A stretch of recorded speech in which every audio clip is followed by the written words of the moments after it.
আসসালামু আলাইকুম। Hello viewers, আশা করি সকলেই ভালো আছেন। আজ আমি আপনাদের সামনে আলোচনা করব করতে হবে বা করতে হবে না, যেতে হবে বা যেতে হবে না, লিখতে হবে বা লিখতে হবে না, এই ধরনের বাক্যকে আপনারা ইংরেজিতে কিভাবে বলবেন। তবে দেরি না করে চলুন ভিডিওটি শুরু করি।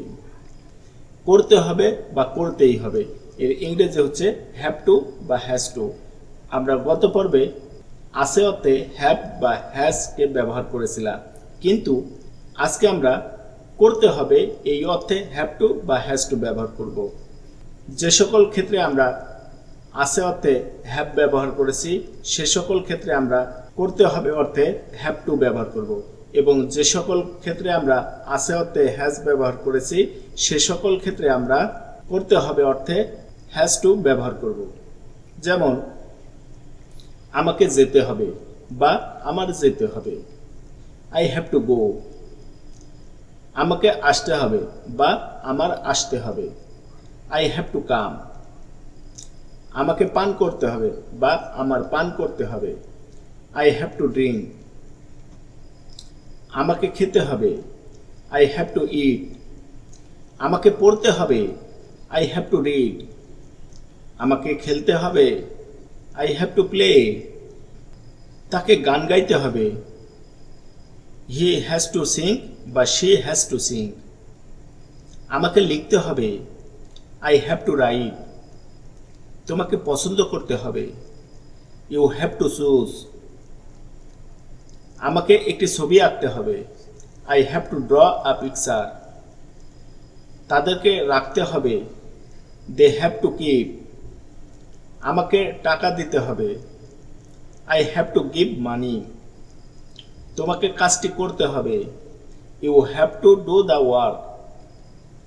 তাকে সাহায্য করতে হবে বা তার সাহায্য করতে হবে, হি হ্যাজ টু হেল্প বা শি হ্যাজ টু হেল্প। তোমাকে অনেক জানতে হবে, you have to know a lot. আমাকে শুইতে হবে, আই হ্যাভ টু লাই। যখনই আমরা করতে হবে না বলবো তখনই আমরা ডোন্ট হ্যাভ টু বা ডাজন্ট হ্যাভ টু ব্যবহার করব। যে সকল ক্ষেত্রে আমরা হ্যাভ টু ব্যবহার করেছি সে সকল ক্ষেত্রে না বোধক অর্থে ডোন্ট হ্যাভ টু ব্যবহার করব, এবং যে সকল ক্ষেত্রে আমরা হ্যাজ টু ব্যবহার করেছি সে সকল ক্ষেত্রে আমরা ডাজন্ট হ্যাভ টু ব্যবহার করব। যেমন তোমার দৌড়াতে হবে না, you don't have to run. তোমার বসতে হবে না, you don't have to sit. তার কথা বলতে হবে না, she doesn't have to speak বা she doesn't have to speak. তোমার দাঁড়াতে হবে না, you don't have to stand. তাদেরকে সাঁতার কাটতে হবে না, they don't have to swim. তোমাকে কলমটি নিতে হবে না, you don't have to take the pen.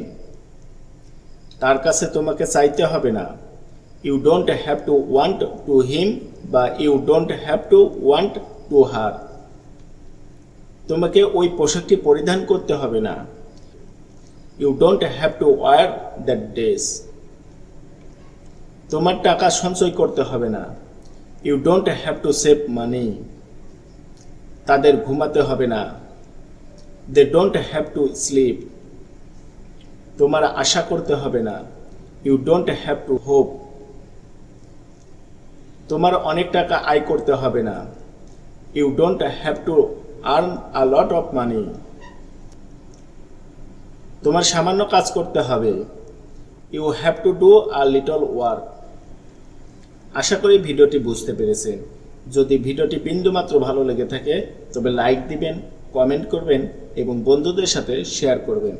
Thanks for watching.